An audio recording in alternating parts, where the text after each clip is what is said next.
आदाब, नमस्कार। मैं यास्मीन और आप देख रहे हैं जम्मू कश्मीर लद्दाख खबरों की शुरुआत करें। आपको बताएं कि एलजी मनोज सिन्हा ने अहम मीटिंग की है। मीटिंग में दिल्ली और नौगाम हमलों का जायजा लिया गया है। कानून निज़ाम बनाए रखने पर चर्चा हुई है और सोशल मीडिया पर नज़र रखने पर भी चर्चा हुई है। ये बड़ी खबर आपको बता दें कि अहम मीटिंग की है एलजी मनोज सिन्हा ने। जम्मू में ये मीटिंग हुई है और इसमें कानून निज़ाम बनाए रखने पर चर्चा हुई है, साथ ही सोशल मीडिया पर नज़र रखने पर भी चर्चा की गई है। और अहम मीटिंग की है दिल्ली हमले और नौगांव में जो हमला हुआ था उसको लेकर जायज़ा मीटिंग की गई है, जिसमें सोशल मीडिया पर नज़र बनाए रखने और कानून निज़ाम को बहाल करने पर चर्चा की गई है।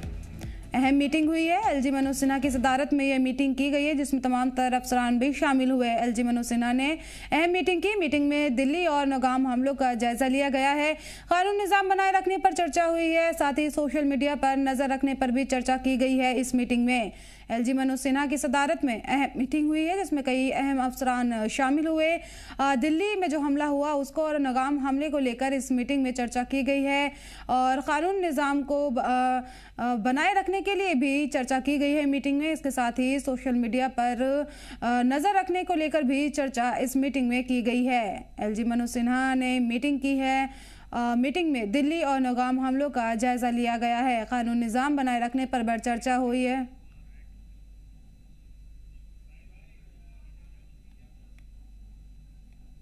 तो आपको बताते कि एलजी मनोज सिन्हा की अहम मीटिंग हुई है। मीटिंग में दिल्ली और नौगाम हमलों का जायजा लिया गया है, कानून निज़ाम बनाए रखने पर चर्चा हुई है, सोशल मीडिया पर नज़र रखने पर भी चर्चा इस मीटिंग में की गई है। और मज़ीद जानकारी के लिए हमारे नुमाइंदे राही कपूर हमारे साथ जुड़ गए हैं। राही, क्या जानकारी है? अहम मीटिंग हुई है एलजी मनोज सिन्हा की सदारत में। देखिए, बिल्कुल ये जो एलजी मनोज सिन्हा के साथ एक बैठक हुई है, ये बैठक खास तौर पर सुरक्षा समीक्षा को लेकर की गई है, जिसमें जम्मू कश्मीर पुलिस के डीजीपी, सीआरपीएफ के डीजीपी और तमाम जितने भी बड़े सुरक्षा एजेंसियों के अधिकारी हैं या सुरक्षा जो हमारे दस्ते हैं उनके अधिकारी हैं, वो इस मीटिंग में शामिल थे। और साथ में जो हमारे चीफ सेक्रेटरी हैं वो भी इसमें शामिल थे। दिल्ली बम ब्लास्ट के बाद लगातार जम्मू कश्मीर में जिस तरीके से सुरक्षा व्यवस्था को बढ़ाया गया है, हालांकि पूरे देश में सुरक्षा व्यवस्था को कड़ा गया है, लेकिन जम्मू कश्मीर में खास तौर पर उन इलाकों को जो संवेदनशील इलाके हैं वहां पर जो है वो सुरक्षा इंक्रीज की गई है। और इस बैठक का मकसद था कि जितनी भी इस समय जो घटना हुई है और साथ में ये जो व्हाइट कॉलर टेरर मॉड्यूल को बस्ट किया है, एक बड़ी संख्या में डॉक्टरों का इसमें जो है मुनव्विस होना, तो ये सारी जानकारी मनोज सिन्हा ने तमाम सुरक्षा एजेंसियों से उनसे ली कि अभी तक ये इन्वेस्टिगेशन कहां तक पहुंची है। और खास तौर पर दूसरी तरफ जो बॉर्डर के इलाके हैं, सीमावर्ती क्षेत्र हैं, चाहे वो अंतरराष्ट्रीय सीमा हो या फिर एलओसी के इलाके हो, वहां पर भी सतर्कता जो है वो बढ़ा दी गई है। वहां से जिस तरीके से इस समय सर्दी का मौसम है और सर्दी के मौसम में जब यहाँ पर फॉग यानी धुंध पड़ना शुरू होगी तो सीमा के उस पार से घुसपैठ की कोशिशें जो है वो तेज हो जाएंगी। तो ऐसे में सीमावर्ती क्षेत्रों से लेकर तमाम जम्मू कश्मीर के विभिन्न हिस्सों में किस तरीके से सिक्योरिटी ग्रिड को और ज्यादा मजबूत किया जाए, सिक्योरिटी को लेकर विशेष चर्चा की गई कि किस तरीके से आतंकवाद पर रोक लगाई जाए, किस तरीके से जो आतंकवादी समर्थक हैं, क्या जो OGWs हैं उनका डाटा क्या है, क्या वो एक्टिव हैं, उनकी फंडिंग, तमाम तरह की जितनी भी प्रक्रिया थी सिक्योरिटी को लेकर वो उसमें चर्चा की गई। और साफ तौर पर यह निर्देश दिया गया कि जहां कहीं से भी कोई इस तरीके की घटना या कोई इस तरीके की खबर मिलती है तो तुरंत सिक्योरिटी फोर्सेस उस पर जो है वो एक्शन करें। अलर्ट रहने पर सिक्योरिटी फोर्सेस को यहाँ कहा गया। इस मीटिंग में राही दिल्ली और नौगाम हमले को लेकर भी जायजा लिया गया। किस तरह से अब यहाँ पर आगे कार्रवाई के लिए क्या कुछ हिदायत दी गई हैं अफसरान को कि ऐसे वाकया पर कड़ी तरह से नजर रखी जा सके और ऐसे वाकया को होने से रोका जा सके?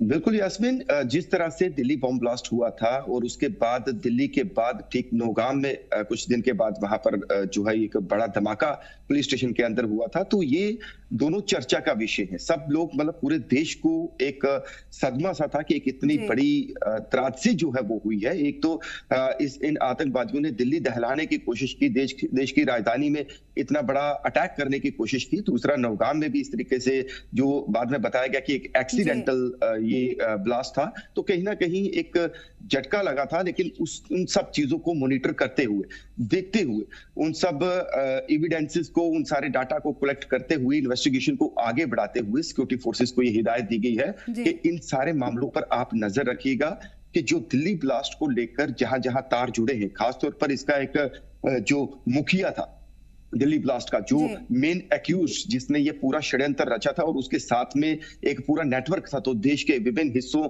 से उन्हें जो है वो हिरासत में लिया गया। वो शुरुआत कश्मीर से ही हुई थी। तो ऐसे में कश्मीर के अंदर उन लोगों की भी तलाश की जा रही है, तमाम उन डॉक्टर्स की और जांच पड़ताल की जा रही है कि जो इस पूरे नेटवर्क के हिस्सा थे, क्या उनकी षड्यंत्र था, क्या कुछ आगे की रणनीति थी, उन्होंने आगे किस तरीके का प्लान किया हुआ था। इन सब चीजों को लेकर जो है वो मॉनिटरिंग की गई। और खास तौर पर जम्मू कश्मीर पुलिस को यह भी कहा गया कि आप डिफरेंट एरियाज में कई जगह पर ऑपरेशंस तो उनके लॉन्च हो रहे हैं, लेकिन कुछ उन जगहों पर भी नजर रखी जाए कि जहां पर खास तौर पर भीड़ भाड़ वाले इलाके हैं, सीमावर्ती क्षेत्र हैं, लोगों की आवाजाही है, तो इसको लेकर तमाम प्रक्रिया जारी है। और खास तौर पर जो बाहरी राज्यों से, चाहे वो प्रवासी मजदूर है या बाहरी राज्यों से लोग आकर यहाँ पर काम कर रहे हैं, उनकी जांच पड़ताल भी शुरू हो चुकी है। उनसे भी पूछताछ लगातार की जा रही है। तो हर एक एंगल से सिक्योरिटी कंसर्न के तौर पर जम्मू कश्मीर केंद्र शासित प्रदेश की एलजी सरकार जो है, जो एलजी प्रशासन है, वो बहुत सतर्क है, वो बहुत अलर्ट है। किसी किस्म की भी अगर इस तरीके की कोई जानकारी, कोई घटना का अगर विवरण या कुछ इस तरीके की डिटेल्स आती है तो तुरंत एक्शन किया जाए। जहां पर जम्मू कश्मीर पुलिस इसको लेकर अलर्ट है, वहीं बीएसएफ अंतरराष्ट्रीय सीमा पर अलर्ट है, भारतीय सेना एलओसी पर अलर्ट है, और सीआरपीएफ और साथ में दिगर जो सिक्योरिटी फोर्सेस है वो भी अपने ड्यूटी सर अंजाम दे रही हैं। तो सब लोग, और खास तौर पर एक सिक्योरिटी फोर्सेस ने अवाम के लिए भी एक जो है वो जानकारी दी है कि अगर अवाम को भी किसी संदिग्ध, किसी सस्पेक्टेड या कोई इस तरीके की घटना का पता चलता है या कोई ऐसी वस्तु जो संदिग्ध तौर पर मिलती है, तो तुरंत सुरक्षा एजेंसियों को, सुरक्षा बलों को सूचित करें। तो ऐसे में सुरक्षा व्यवस्था को किस तरीके से जम्मू कश्मीर में और मजबूत किया जाए, और खासतौर पर अभी सर्दी का मौसम है, तो एलओसी के जो बॉर्डर के इलाके हैं वहां पर किस तरीके से सतर्कता को और बढ़ाया जाए, ये खासतौर पर इस पूरी बैठक के बीच में इन तमाम चीजों को लेकर चर्चा की गई। क्योंकि लगातार चर्चा की। अब जैसा कि आपने बताया कि अवाम से भी अपील की गई है, तो किस तरह से राब्ता करें सिक्योरिटी फोर्सेस से लोग, और उनकी सिक्योरिटी के हवाले से, उनकी जो पहचान है उसको खुफिया रखने के हवाले से क्या कुछ हिदायत हैं? देखिए यास्मीन, सिक्योरिटी फोर्सेस जब भी कोई इस तरीके का एक अवेयरनेस चलाती हैं या फिर इस तरीके की जब हालात होते हैं, तो अवाम की भी एक अहम भूमिका होती है, क्योंकि देश की सुरक्षा के खातिर ही ये सब निर्णय जो है, ये सारे इनिशिएटिव लिए जाते हैं। तो खास तौर पर अगर ट्रैक रिकॉर्ड देखा जाए तो इसमें कोई शक की बात नहीं है कि जम्मू कश्मीर की आवाम हमेशा सुरक्षा बलों के साथ कंधे से कंधा मिलाकर खड़ी होती है, चाहे वो एलओसी के इलाके हो, बॉर्डर क्षेत्र हो या कोई भी हो, क्योंकि वो नहीं चाहते कि हमारे इलाके में, हमारे क्षेत्र में कोई इस तरीके की घटना घटित हो। सीमा के उस पार बैठे हुए जो दुश्मन है कोई षड्यंत्र रचे, आपसी भाईचारे को खराब करें, या फिर हमारे जो इधर का जो आपसी जो एक अच्छा माहौल है, हर कोई अपना रोजगार कमा रहा है, सुचारू रूप से अपनी जिंदगी जी रहा है, उसमें कोई खलल डालने का प्रयास करे तो अवाम भी इस चीज को बर्दाश्त नहीं करती। तो ऐसे में अवाम को अगर कोई इस तरीके की जानकारी मिलती है, वो सुरक्षा बलों ने अपने जो है वो एक हेल्पलाइन नंबर हो या फिर जो नंबर्स फ्लैश किए हैं, चाहे वो सोशल मीडिया का माध्यम हो, किसी भी प्लेटफॉर्म पर हो, कि उन नंबरों पर आप जानकारी दें। आपकी जो सूचना है उसको हाइड रखा जाएगा, उसकी आइडेंटिटी नहीं की जाएगी। तो आवाम के लिए यहाँ पर रहती है, और एलजी मनोज सिन्हा की सदारत में अहम मीटिंग हुई है, तमाम तरह उसमें हिदायत दी गई है कि इस तरह से अब आगे की कार्रवाई करनी है। बहुत बहुत शुक्रिया राही इन तमाम जानकारी के लिए। और अब बताएं कि पीक आवर सरचार्ज की मुखालफत की जा रही है। एआईपी ने इसको लेकर एहतजाज का ऐलान किया है। एनसी पर वादा खिलाफी का इल्जाम लगाया है एआईपी ने, और कहा है कि कश्मीरियों की माली मुश्किलें इससे बढ़ गई हैं, सरचार्ज वापस लेने की मांग की है। पीक आवर में सरचार्ज यहां पर लगाने के लिए कहा गया है एनसी की तरफ से 20% इसमें इजाफा करने की बात कही गई है, जिसकी मुखालफत अब की जा रही है। एआईपी ने इसकी मुखालफत की है और कहा है कि इसको लेकर एक एहतजाज किया जाएगा। एनसी पर वादा खिलाफी का एआईपी ने इल्जाम लगाया और कहा है कि इस फैसले से कश्मीरियों की माली मुश्किलें बढ़ जाएंगी, और साथ ही सरचार्ज वापस लेने की मांग की जा रही है सरकार से।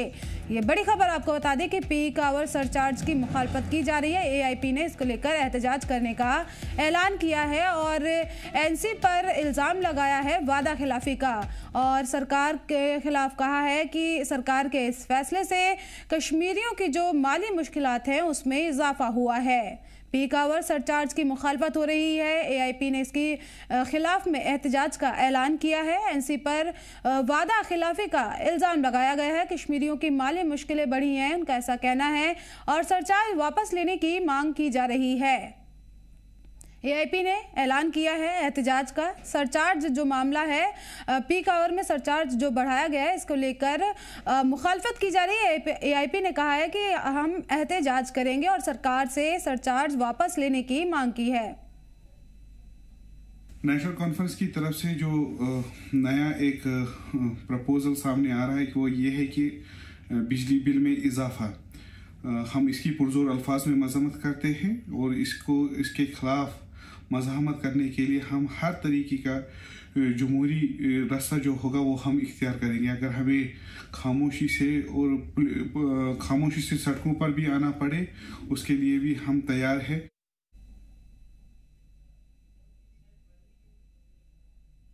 और मजीद जानकारी के लिए हमारे नुमाइंदे एजाज हमारे साथ जुड़ गए। एजाज, क्या जानकारी है? ये सरचार्ज यहाँ पे बढ़ाया गया, क्या कुछ इसमें फैसला लिया गया है?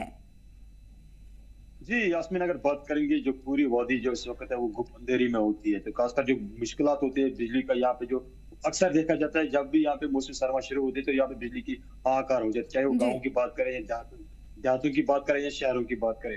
तो अगर आपको याद होगा कि जब एनसी सरकार यहाँ पे अपने मैनिफेस्टो जारी कर, उन्होंने कहा कि हम हर घर को बिजली 200 यूनिट फ्री देंगे। उसके बाद जब सरकार हुकूमत आई तो उन्होंने कहा कि पहले जब वो हुकूमत नहीं थी तो उन्होंने कहा हम मीटर इलाके में नहीं लगाने देंगे, उनके खिलाफ हम अपना जायज रखेंगे। जब सरकार में आई तो सरकार इक़्तिदार में आई तो उनके जो है वो तेवर जो बदले से गए हैं। उन्होंने कहा कि बिजली अब महंगी हो रही है, बिजली आप जला रही है और बिजली का फीस आपको अदा करना पड़ा। जितना आप बिजली जैसे प्रीपेड मोबाइल की तरफ यूज करते हैं वैसे बिजली भी आप यूज कर रहे हो। उन्होंने कहा कि जो 200 यूनिट फिलहाल हम ये 5 साल का वादा, अभी 1 साल भी हुआ है, हम इस पे काम कर रहे हैं। तो ओवरऑल जो कहते हैं कि उन्होंने वादे जो किए तो वो सारे सरसराब निकले हैं, कोई इस पे अमल दरामद नहीं हुई। तो अब जो पीक आवर कश्मीर में माने जाते हैं वो सुबह और शाम को होती है, क्योंकि इन 2 टाइम में यहाँ पे जो सर्दी होती है वो ज्यादातर होती है, खासकर कश्मीर में मौसम सरमा में। तो उन्होंने कहा कि हम इसमें सरचार्ज 20% इजाफा कर देंगे। तो उसके खिलाफ जब लोगों में नाराजगी बहुत ज्यादा देखने को मिल रही है, लोगों ने कहा कि हमने इसलिए इसको वोट दिया कि जो हमारे साथ जिन्होंने वादे किए वो पूरे करे, लेकिन दूसरी बार ये सरचार्ज हमें पर इस पर एआईपी ने एहतजाज का भी ऐलान किया है। किस तरह से ये एहतजाज होगा, कौन कौन इसमें शामिल हो सकता है? यास्मीन, अब एआईपी भी सामने खुलकर आगे, एआईपी के जो सुप्रीम स्पोक्स पर्सन है जो इनामुल नबी है, उसका भी एक बयान सामने आया। उन्होंने कहा कि हम उसकी पुरजोर अज़ाम में मुखालफत करते हैं कि अगर हमें सड़कों पर भी आना चाहे तो हम सड़कों पर भी आए और हुकूमत को बावर कराना चाहते हैं कि जो आपने वादे किए थे लोगों की, जिसके बलबूते पे आपको मैंडेट मिला था, यहाँ पे बड़ी अक्सरत से आपको मैंडेट मिला था, लेकिन आपने उन वादों को क्या किया। उन्होंने कहा कि हम सड़कों पर आना चाहते हैं और पुरअमन से यहाँ पे एहतजाज करना चाहते हैं, हुकूमत को बावर कराना चाहते हैं कि आप लोगों पे जो सरचार्ज थोप रही कि वापस ले जा। अगर बात करेंगे तो उस एआईपी के जो सुप्रीम इनामुल नबी, उनका इशारा है कि शायद एआईपी के जो एमएलए लंगेट है वो भी इसमें शामिल हो सकते हैं, या जो एआईपी के बड़े बड़े लीडर्स हैं जिनमें एमएलए लंगेट भी है वो इसमें शामिल हो सकते हैं। अब देखने वाली बात ये होगी कि एआईपी के बयान के बाद नेशनल कॉन्फ्रेंस जो बिल्कुल यहाँ पर एहतजाज का ऐलान किया गया है, इसमें बड़े बड़े एआईपी लीडर शामिल होंगे और अवाम को यहाँ पर वादा खिलाफी अवाम से लगाया है इल्जाम एनसी पर कि अवाम से वादा खिलाफी की है और इसको लेकर अब हम प्रोटेस्ट करेंगे ताकि ये सरचार्ज वापस लिया जाए। बहुत बहुत शुक्रिया एजाज इन तमाम जानकारी के लिए। और आपको बताएं कि सीनियर बीजेपी लीडर सैयद वजाहत का बड़ा बयान सामने आया है। उनका कहना है कि वक्त पर स्टेटहुड जरूर बहाल होगा, बीजेपी को मौका दें, कश्मीर की तरक्की करेंगे और साथ ही एनसी पर कश्मीर को तबाह करने का इल्जाम लगाया गया है। आपको ये खबर बता दें कि एनसी के सीनियर लीडर बीजेपी के जो हैं सैयद वजाहत, उन्होंने एनसी पर कश्मीर को बर्बाद करने का, तबाह करने का इल्ज़ाम लगाया और उनका कहना है कि मोदी सरकार ने वादा किया था कि स्टेटहुड बहाल होगा तो वो वक्त आने पर ज़रूर बहाल होगा। आप बीजेपी को मौका दें तो जम्मू कश्मीर की तरक्की होगी और हमेशा यहाँ पर हरियाली होगी, कभी पतझड़ का मौसम यहाँ पर आने नहीं दिया जाएगा। सीनियर बीजेपी लीडर का ये बयान सामने आया है। सैयद वजाहत ने कहा है कि वक्त पर स्टेटहुड जरूर बहाल होगा, बीजेपी को मौका दें तो कश्मीर की तरक्की करेंगे और एनसी पर कश्मीर को तबाह करने का इल्जाम वजाहत ने लगाया है। सीनियर बीजेपी लीडर सैयद वजाहत का बयान सामने आया है। उनका कहना है कि मोदी सरकार ने स्टेटहुड बहाली का वादा किया है और जब वक्त आएगा तो वो जरूर बहाल होगा। इन्होंने कश्मीर को तबाही की तरफ लाया है। 47 से आज तक जितने भी अकार इन्होंने किए खाली अपनी कुर्सी के लिए और कश्मीर की भलाई के लिए कभी इन्होंने नहीं किया है। आप देख रहे हैं जिन हालात में हमारा कश्मीर गुजर गया, मिलिटेंसी का दौर, कैसे कश्मीरी बोलेगा वो? टास्क फोर्स, क्रैक डाउन्स, वो कनन पोश का वाका, बिजबारा का वाका, पत्नीबल का वाका कैसे बोलेंगे? और आज भी इस कश्मीर को ये दोबारा वही कश्मीर बनाना चाहते हैं क्योंकि इनको इनसे फायदा मिलता है, इक़्तिदार का फायदा मिलता है। इससे ये अपने ठेकेदारों को बूस्ट करते हैं, अपने कुछ चंद गुंडे और लुन्नों को बूस्ट करते हैं। इन्होंने कश्मीर को तबाही की तरफ लाया है। 47 से आज तक जितने भी अकार इन्होंने किए खाली अपनी कुर्सी के लिए और कश्मीर की भलाई के लिए कभी इन्होंने नहीं किया है। आप देख रहे हैं जिन हालात में हमारा कश्मीर गुजर गया, मिलिटेंसी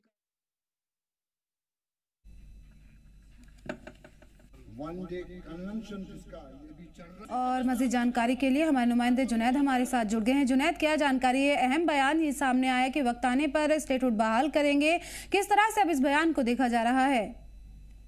देखिए, जिस तरीके से हम देख रहे हैं कि लगातार जम्मू कश्मीर के अलग अलग जगहों पे जो है पॉलिटिकल पार्टी जो अपनी हलचल जो है वो कर रही है, उसी बीच जो है भारतीय जनता पार्टी ने आज कल जो है एक वर्कर्स कन्वेंशन जो है वो अनंतनाग के एक इलाके में रखा था और वहाँ पे जो है जब उन्होंने लोगों को संबोधित किया तो उन्होंने साफ तौर पर ये कहा कि आने वाले समय में जो है हम स्टेटहुड को जो है देंगे और उसके लिए जो एक प्रॉपर टाइम जो है वो रखा गया है। मगर साथ ही साथ उन्होंने ये भी कहा है कि जिस तरीके से हम देख रहे हैं आर्टिकल 370 और 35A वो अब कभी वापस नहीं आएगा क्योंकि हमने उसको जो है वो दफनाया है और वो अनकॉन्स्टिट्यूशनल था।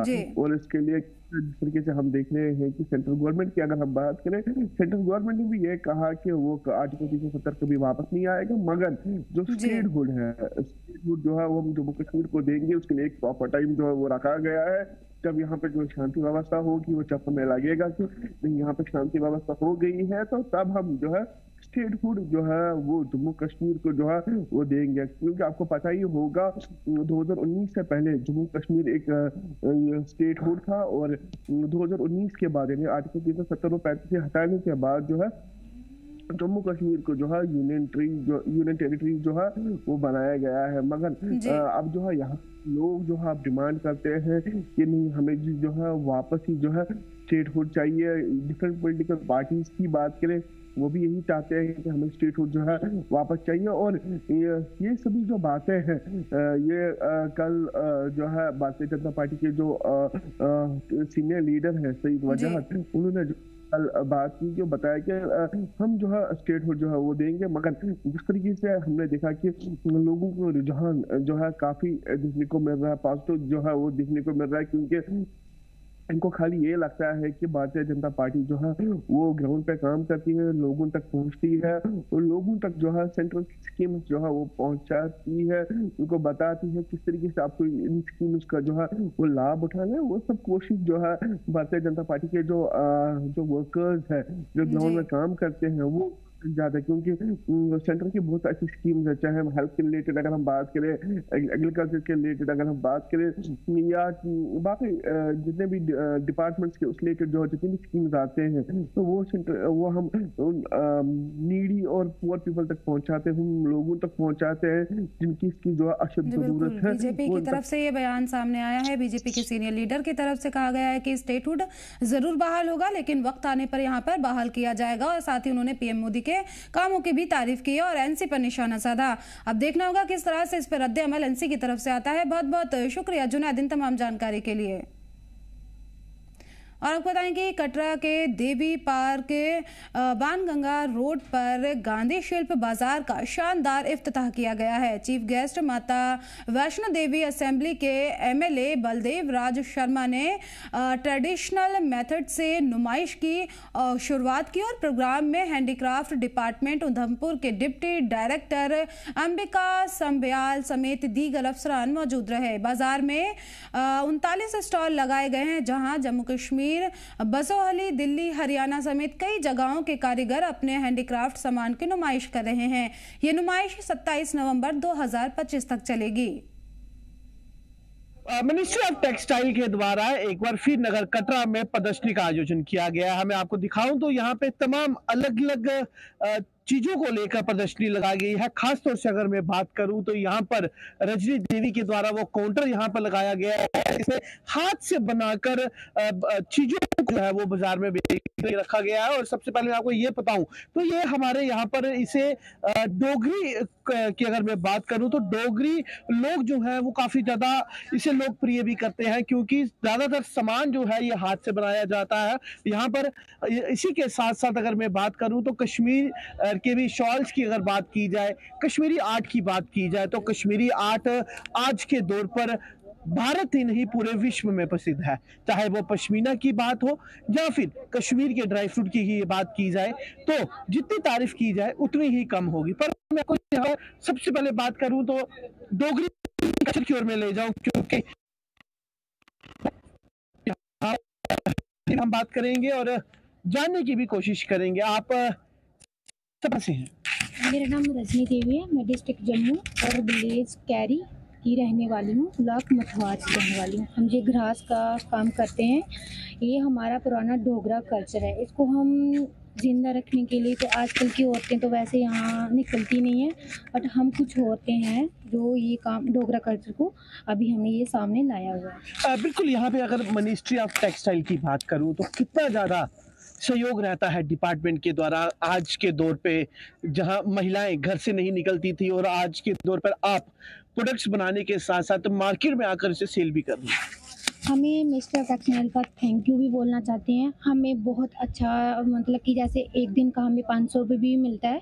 अभी ये 21 से लेकर 27 तक की एग्जीबिशन है, गांधी शिल्प बाजार लगा हुआ है। हमें उनकी तरफ से बहुत अच्छा सहयोग मिला और यहाँ पे जिसने ये लगवाया हुआ है, मैं सॉरी उनका नाम नहीं जानती, वो उन्होंने भी हमें बहुत अच्छा ये दिया हुआ है, रिस्पॉन्स अच्छा ही है। बट फिर भी थोड़ी कुछ प्रॉब्लम आती रहती हैं, बट हमने इनको कोशिश पहल की है। यस, बिल्कुल, एक काफी पहल डिपार्टमेंट के द्वारा भी की गई है और लोगों के द्वारा। यहाँ पर वो लोग जो घर से नहीं निकलते थे, खास तौर में अगर महिलाओं की बात करूं तो आज के दौर पर जम्मू कश्मीर की महिलाएं भी कहीं पीछे नहीं नजर आ रही हैं। आपसे भी मैं जानना चाहूंगा कि आज टेक्सटाइल डिपार्टमेंट के द्वारा प्रदर्शनी 7 दिन की लगाई गई है, कैसा रुझान रहा लोगों का? लोग क्या आज यहाँ पर आ रहे हैं खरीदारी के लिए? हाँ, लोगों का अच्छा रुझान रहा है। पहले 1-2 दिन, आज थोड़ा कम ही है क्योंकि आज टूरिस्ट यहाँ पर बिल्कुल थोड़ी बहुत ही आ रहे हैं आना जाना। तो उम्मीद है अभी 4 दिन है, 4 दिन में जो जितने भी आर्टिजन आए हैं ऑल ओवर इंडिया से, इनका जो भी ये हाथ का जो भी सामान है, इंशाल्लाह उम्मीद है कि सब बिक जाएगा। बात करें तो आप खुद कहाँ से? मैं डिस्ट्रिक्ट कुपवारा से। कश्मीर से आज कटरा माँ वैष्णो देवी के दरबार में आकर मैंने आज दूसरा प्रोग्राम यहाँ पर लगाया। आज से पहले 2 साल पहले मैंने यहाँ पर एक हाल में लगाया था एक एग्जीबिशन, तो उसमें काफ़ी रिस्पांस था लोगों का, क्योंकि उस वक्त हमने अक्टूबर में लगाया था, तो उसमें उस वक्त काफ़ी रश था। इस समय तो यात्रा भी नहीं है, इस साल तो काफ़ी कमी है, मगर उस साल तो काफ़ी कम लोगों का निकला था, लेकिन इस साल काफ़ी रश कम है, तो इसमें थोड़ी बहुत दिक्कत आ रही है ना। बिल्कुल, यहाँ पर मेरे साथ कई भी और लोगों से भी आपको रूबरू करवाऊंगा, पर आपको मैं यहाँ पर यह भी बताऊं तो कटरा में यात्रा की कमी जो है उसका असर जरूर इस जो प्रदर्शनी लगाई गई है 7 दिन की, इसमें भी देखने को मिल रहा है, क्योंकि यात्रा नहीं है, श्रद्धालुओं की कमी है, तो लोग मार्केट में खरीदारी के लिए भी कम निकल रहे हैं। कश्मीर की ओर मैं अगर लेके चलूं आपको, या फिर आपको शॉल्स की भी, मैंने जिस तरीके से पहले बात की थी, शॉल्स की भी यहाँ पर बात करें तो शॉल्स जो पश्मीना का शॉल है, कश्मीरी एम्पोरियम जो है वो पूरे विश्व में प्रसिद्ध है। यहाँ पर आर्ट की बात करूं तो कश्मीर का वो आर्ट जो आज कश्मीर में ही नहीं पूरे विश्व में प्रसिद्ध है, इसे पेपर मशीन भी कहा जाता है। और ये जो आप स्क्रीन में देख रहे हैं, ये पूरा हाथ से काम किया जाता है। कितनी ज्यादा मेहनत रहती है एक छोटे प्रोडक्ट को तैयार करने के लिए? हाँ जी, मेरा नाम है मोहम्मद मीर, हम कश्मीर का रहने वाला है। हम शुक्रगुजार अपने सेंट्रल डिपार्टमेंट का, यहाँ पे हमको एग्जीबिशन दिया और भी टीडी भी देता है ये लोग, तो यहाँ पे थोड़ा थोड़ा काम बहुत अच्छा चलता है। मेरे पास बहुत सामान है, मैंने अच्छी तरफ काम किया है, शुक्र अपनी खुदा का है। यहाँ पे जो एग्जीबिशन लगाया हुआ तो यहाँ पे थोड़ा यात्री कम है, इसी की वजह से काम थोड़ा कम है। हमारा इतना काम चलता है, शुक्र खुदा का है। हमको सेंट्रल डिपार्टमेंट शुक्रगुजार है, हमको बहुत हेल्प कर रहा है हमको यहाँ पे, वहाँ पे टीडी भी देता है। जो आप ये बना रहे हैं, इसे पेपर मशीन भी कहा जाता है, और किस तरीके का आर्ट और किस तरीके का काम किया जाता है इसमें? देखो सर, इसका मेरे को हो गया 30 साल ये काम कर रहा है। इसको जो पेपर आता है, पेपर में उसके चावल का गर्म करता है, उसे पानी के अंदर डालता है, उसके बाद बोलता है सांख के हिसाब। इसमें देखो ये है फ्लावर पॉट है, ये जो फ्लावर पॉट है ये उसी के हिसाब ये फ्लावर पॉट बनता है। इसके ऊपर जो पेंटिंग काम करता है, जब इसको कम से कम 20 साल 30 साल लगता है सीखने का, ये बहुत हार्ड काम है। तो यहाँ पे जो टूरिस्ट लोग आते हैं इसको ज़्यादा पसंद करता है, जो पेपर माशी काम का है, कश्मीर का डिज़ाइन से बहुत इसमें यह काम। यानी कि गिफ्ट हैम्पर्स देने के लिए अगर मैं बात करूँ तो एक काफ़ी ज़्यादा अच्छे तोहफे के तौर पर ये पेपर मशीन वर्क जो हाथ से किया जाता है, वो एक अहम गिफ्ट भी तौर के यहाँ पर दिया जाता है। टेक्सटाइल डिपार्टमेंट के द्वारा प्रदर्शनी लगाई गई है। आप और इस तरीके की अपडेट्स के लिए जुड़े रहें जी जम्मू कश्मीर लद्दाख के लिए। फिलहाल इस बुलेटिन में इतना ही, मुझे दीजिए इजाजत और आप देखते रहिए जी जम्मू कश्मीर लद्दाख।